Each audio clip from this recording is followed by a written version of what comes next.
These bad boys may be deadlier than those sins you hear about.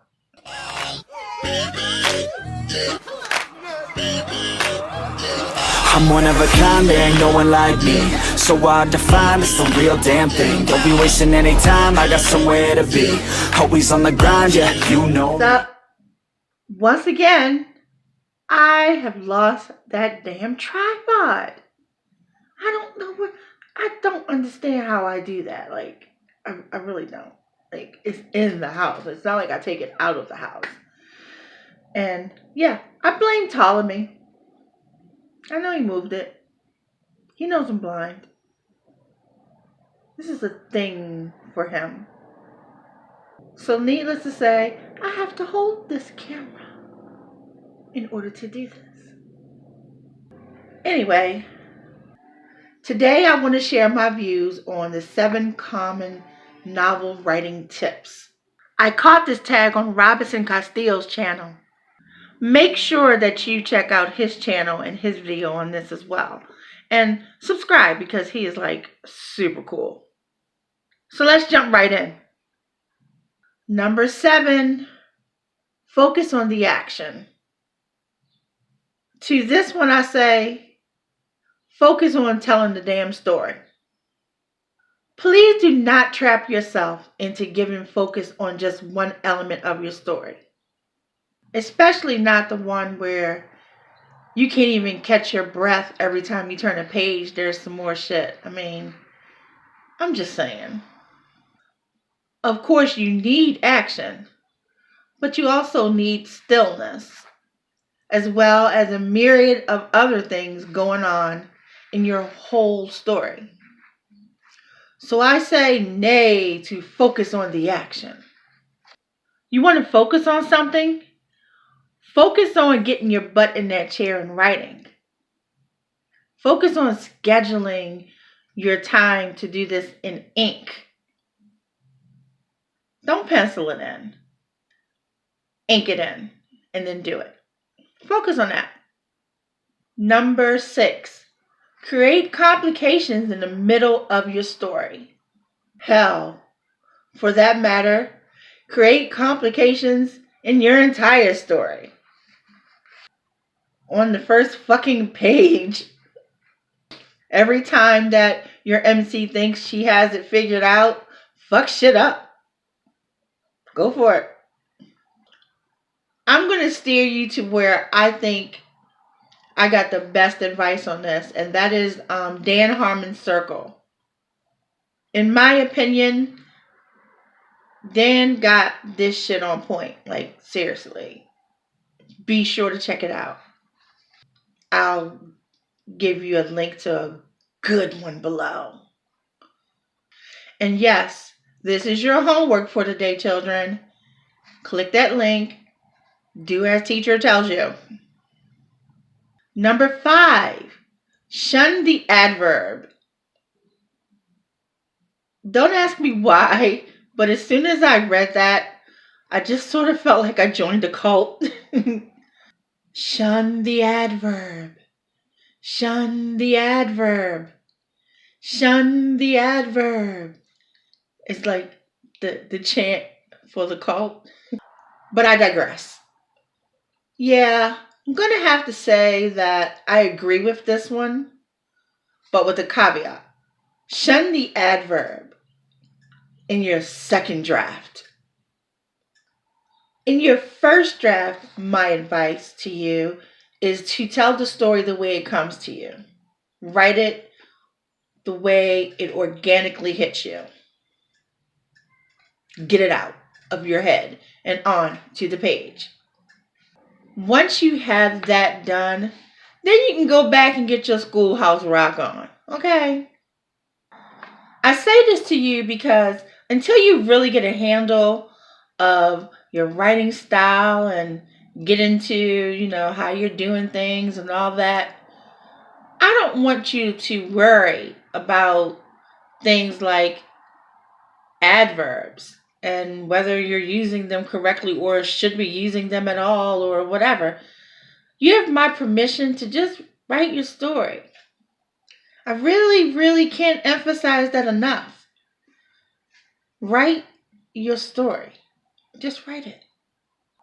Concentrating on trying to get everything right is just going to block you. It's going to stop you from getting it out.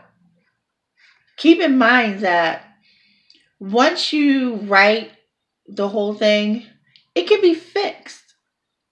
It can, I promise you, it can be. But you can't fix a blank page. And that's what's going to happen to you if you worry about getting things perfect out the gate. It doesn't need to be perfect out the gate. It just needs to exist. So yeah, shun the adverb is great writing advice for your second draft. You really need to be using strong verbs instead. Lolly, lolly, lolly, get your adverbs here. I'm sorry. Fell through a time portal. Won't happen again. Number 4, never use passive voice. Never say never. That said, yeah, try not to use passive voice if you can help it. I sincerely believe that your storytelling will be stronger if you don't. Mind you, just like Robinson said in his video, J.K. Rowling's Harry Potter series is full of passive voice, so my take on this one is don't get caught up in worrying about it, but it is good advice. Number 3, make bad things happen to characters to show what they are made of. If I didn't have to hold this camera, I would give that one a thumbs down. But I can't do that and hold the camera. So, picture a thumbs down. Imagine it. Imagine, if you will. I just don't think you need to make bad things happen in order to show what people are made of. People are always showing what they're made of if you really think about it. I get that it's trying to say, make bad things happen so you can see how people pull themselves out of it or not pull themselves out of it, whether they fall apart or triumph and all the shit that's in between. I understand that. I get it. But making bad things happen only shows you what they're made of in a crisis. You can find out what people are made of in all kinds of situations, not just with bad shit. For example, I have a character named Pooey Harding in my Glass Corridor trilogy. If someone gave her a piece of beautiful music, let her listen to it for like a minute or two, and then informed her she had an hour to choreograph a whole routine for a whole dance troupe, and then they would have to perform it, she would accept that challenge and rise to the occasion, and she would pull it off beautifully. But that's not a bad thing, yet it shows what she's made of. I think the true purpose of making bad things happen is just because it's fun to watch. I'm sorry. Yeah, I'm that person. Throwing monkey wrenches into people's shit is like great plot stuff, It is. One of my favorite things to do, and if you've read any of my stuff, you know it's true, is to determine what the MC wants, give it to them, and then make them pay dearly for it. That's how I roll. My take on this one is going to be, make bad things happen. Period. Number 2, show, don't tell. Don't tell me what to do. No, I'm kidding. To be honest, I go back and forth how I feel about this one. With better always being subjective, I like to take this one case by case. On the one hand, I really hate the idea of telling people what they have to do, what they should do, what you need to do to make things work. I really hate that. But on the other hand, this really is good advice. You just kind of got to take it with a grain of salt because, quite honestly, there isn't one way to do something right when it comes down to writing. There just isn't one way. There are times when I just really feel like being told. I'm not one for flowery prose. If you're going to spend sentence after sentence after paragraph explaining to me how beautiful something is, you're going to lose me. I don't mind the occasional, it was pretty. Occasional. But just like it doesn't bother me to be told here and there are people who hate it. Which, again, goes back to there's no one right way of doing this. You're not going to please everybody no matter how you tell your story. You're just not. To be clear, though, you really should show as opposed to just telling. I mean, don't do that. Just for my taste, don't get carried away. I would say 9 times out of 10, you really, really do want to engage the senses. Sight, sound, touch, smell, taste. I'll give you some examples of what I mean by that. Her breath hitched. Her heart was pounding out of her chest. He was still as stone. All of those are somewhat good ways of showing, as opposed to saying she was scared. So do I think this one is a good tip? Yeah. 90% of the time. And now we get to number 1. Write what you know. If you have ever mentioned, even in passing, that you wanted to or are writing a book, I can almost guarantee you that someone somewhere said that to you. Quite simply, I think that this is a damaging thing to tell a writer, especially someone just getting out of the gate. Don't freak out. Hear me out. I will say this until my very last breath. You should write the story that you want to tell, the way that you want to tell it. I don't care if you follow every writing rule that is out there, someone is still going to call you out and say you did it wrong. So since no matter what you do, you're going to be wrong in someone's eyes, be right in yours.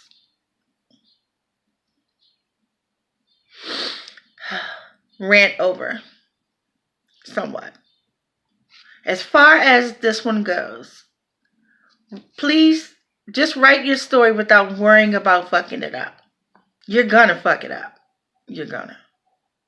But to say that you can only write what you know, come on, give me a break. I'm going to just give you a quick example for what I mean by that from my novel Shattered in my Glass Corridor trilogy. Okay.